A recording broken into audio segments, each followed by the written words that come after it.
Marta Robles, adorada y querida, excelentérrima escritora. Sabes que soy tu fan desde hace muchos, muchos años y es un honor y platicar de tu historia, de tus libros, de tus personajes que son extraordinarios. Muchas gracias, Rosenda. Me encanta, es la primera vez que tenemos una conversación grabada. Después de tantas que hemos tenido orales, yo también te quiero muy entrañablemente, sobre todo porque te he visto crecer tanto y tan lindamente. Ah, qué linda. Es un gusto esta conversación y sí, con mucho gusto vamos a levantar el tapete a ver qué encontramos dentro de los libros o más allá de los libros. O más allá de los libros, que la lectura.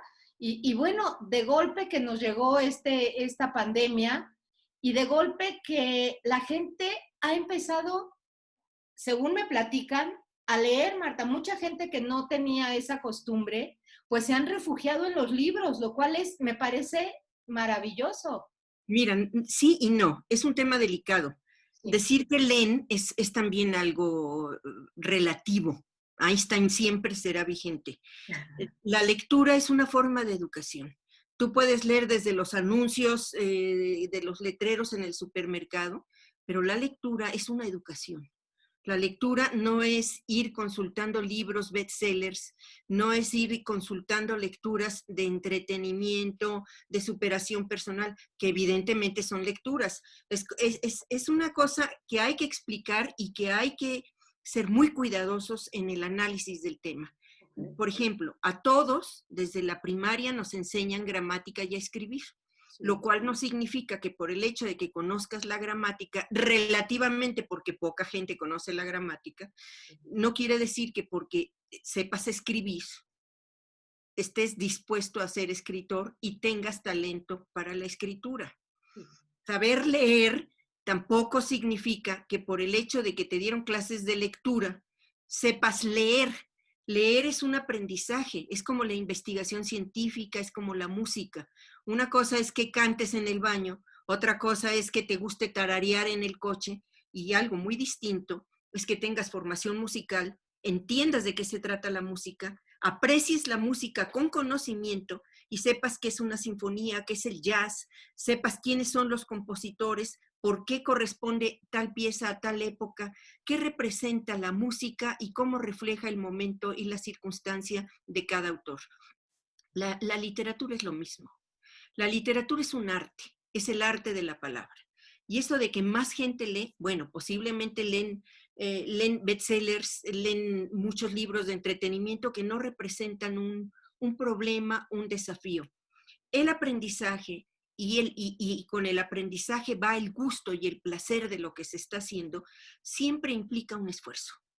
O sea, la literatura no es una tarea fácil. Para tener el goce es como la vida sexual. O sea, los improvisados no saben disfrutar su vida sexual, aunque todo el mundo ejerza su sexualidad, pero lo hacen de modos distintos. Unos lo hacen de modos primitivos, en forma animal, y otros de modos muy sofisticados, como si fuera un tantra oriental. O sea que entendamos que en toda actividad humana, y no se diga en la intelectual, así como en la espiritual, se requiere refinamiento. ¿Qué es el refinamiento?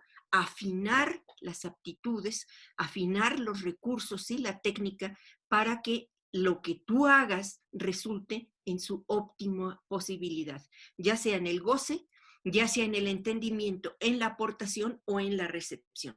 Okay. No es lo mismo leer a George Steiner, que ha sido una de las cabezas más brillantes del siglo XX, que a un comentarista de un periódico que sin ton ni son se dedica a opinar y son opinólogos, que son opinantes de cuánto tema tienen enfrente, sin fundamentos de la historia, sin fundamentos de ciencia política, sin entendimiento de la cultura y la economía. Es decir, el conocimiento es el soporte. Que se lee más en esto, sí, pero ¿qué se lee y cómo se lee? Eso es muy El problema de nuestro sistema educativo es que te enseñan lectura, pero no a leer. Saber leer es comprender. Como es lo mismo se puede aplicar respecto de hablar y decir. Todos hablamos, pero decimos muy pocos. ¿Qué quiere decir esto? Que al hablar, dices algo sin ton ni son. Y cuando dices, tú estás aportando un fundamento, un juicio, una interpretación y una versión. Es decir, no es lo mismo una persona que se comunica mediante ideas, juicios críticos, mediante opiniones sustentadas, y otra que habla por hablar, bla, bla, bla. Sí, claro, claro, Quede total. claro. Sí. Todo esto se aplica a la lectura, se aplica al análisis de las cosas en la cocina. No es lo mismo hacer un guisadito que hacer una comida de gourmet. Claro. O sea, todo requiere ese refinamiento y todo requiere ese entrenamiento. Para leer a los grandes escritores, o sea, por ejemplo, leer a Octavio Paz, a Alfonso Reyes, que es un verdadero deleite, no lo puede leer cualquier gente, aunque presuma cualquier gente. Tú necesitas estar educado. ¿Por qué? Porque tienes que saber de qué está hablando. ¿Cómo Tienes que... iniciar, Marta? ¿Perdona? ¿Cómo iniciar? ¿Cómo Para iniciar? quienes están interesados y que dicen, ok, lo que me está diciendo Marta es muy interesante, ¿cómo inicio? ¿Cómo? Con curiosidad intelectual. Generalmente esto comienza, lo podemos ver en los países nórdicos. En los países nórdicos, para lo cual el clima ayuda, y no solo el clima, sino que son países que por haber vivido situaciones muy graves y deficiencias muy ostensibles, han llegado a niveles de progreso y de desarrollo ya muy sofisticados. Entonces la gente va aprendiendo desde pequeña a educar sus aptitudes. Entonces entienden que hay que educar la sensibilidad, los sentimientos y la curiosidad intelectual. ¿Por qué? Porque todo esto redunda en tu capacidad de juicio. O sea, tu capacidad de juicio, es como un depósito, cuanto más llenes tu tinaco, te saldrá el chorro más potente, más fuerte. Entonces, tú vas llenando tu depósito con conocimiento. ¿Y cómo empezar? Con curiosidad intelectual. Tienes curiosidad respecto a qué es la literatura, empiezas a buscar libros que no son tan complejos y es como un pasito que te va llevando a otro, va subiendo peldaños. Okay. Por ejemplo, los niños, ¿cómo empecé yo a leer? Pues yo empecé a leer no con un catálogo. A mí, por ejemplo, yo leía los libros de mi hermana mayor, que me llevaba 5 o 6 años, y a ella le daban libros que yo devoraba. Por ejemplo, uno de los primeros libros que yo leí fue de los hermanos Grimm y de Christian Andersen. Entonces, eso me fue llevando a la pasión por el cuento. Y de tanto leer cuentos, tu mente ya tiene una mentalidad que entiende la estructura del cuento. Claro, claro. Pues te vas formando en el cuento. Sí. Siguiente cosa, ya leíste eso a los 7 años, a los 6 años, a los 5 años. Entonces es como cuando vas, quiero otro libro de cuentos. Claro. ¿Cuál seguí? Pues seguí con Las 1001 noches, no podía ser menos. Y eso te va llevando a la siguiente cosa. ¿Quién tradujo esto? ¿Qué es esto? Curiosidad intelectual. O sea, todo en la vida es una pregunta. Y esa pregunta te lleva a una respuesta que a su vez plantea otra pregunta. Ya leí Las 1001 noches. ¿De dónde es? De Oriente. ¿Qué es Oriente? ¿Qué libros tiene Oriente? Es decir, tú vas a través de una sucesión de preguntas. Todo ¿Y quién escribió esto? Es anónimo. ¿Qué quiere decir anónimo? Pues anónimo quiere decir que cualquier persona, que nadie y que todos. ¿Por qué? Porque era un conjunto de cuentos que se fueron reuniendo y no tiene un autor preciso. Entonces, eso, Sherezade, ¿quién es Sherezade? La que cuenta el cuento. ¿Y qué es eso? Y entonces empiezas a ver qué significa un relator de cuentos. Y eso te digo, una pregunta te lleva a la siguiente pregunta. Y cuando vas creciendo, eso te lleva a una curiosidad científica. Un niño que lee y se hace preguntas puede ser un gran músico o un científico.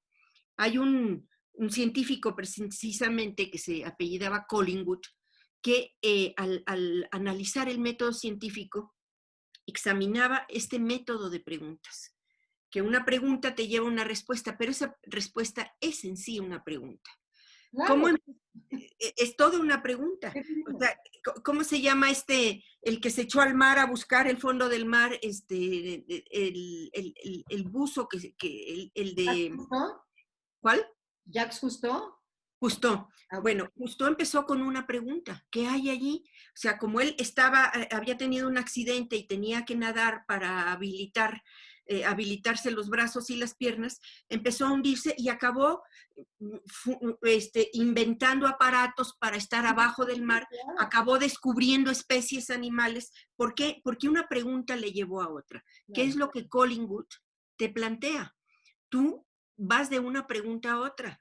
O sea, ¿por qué está pasando en México con la política, con la sociedad? ¿De dónde, cómo hemos llegado a esto? Entonces, no es que vayas con tu vecino o con el opinante que está en la pantalla, es que vas a la historia y vas preguntándote qué hubo en el pasado que te fue llevando. Es decir, si tú ya estás en el primer piso, quieres ver qué hay en el piso de abajo, entonces te paras en el último escalón y te asomas hacia abajo. Para eso hay libros. Entonces tú vas preguntando a un libro y a otro libro dices, no, este no me gusta, pero aquí hay otro. O estás leyendo un libro, entonces ese libro te dice, y como dice fulanito de tal, que en el año, ¿quién es fulanito de tal?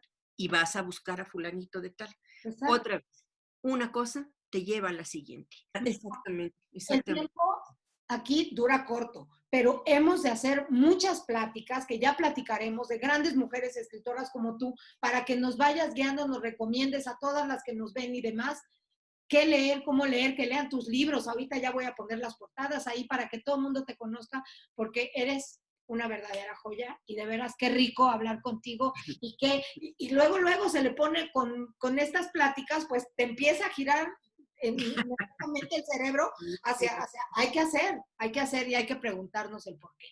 Muchas gracias, Rosenda. Vuelvo a repetir mi nombre, soy Marta Robles. Pueden consultar lo que soy y lo que hago en mi página web, que es martarobles.com. Y allí escribo un blog cada semana de literatura y cultura general.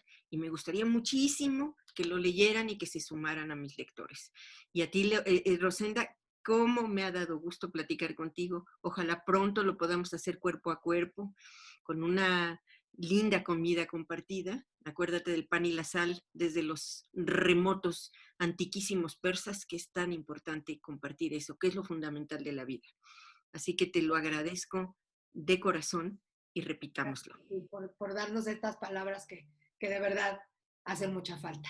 A ti, Rosenda, Gracias, querida. Gracias, querida. Estamos Gracias. en contacto. Bye. Bye.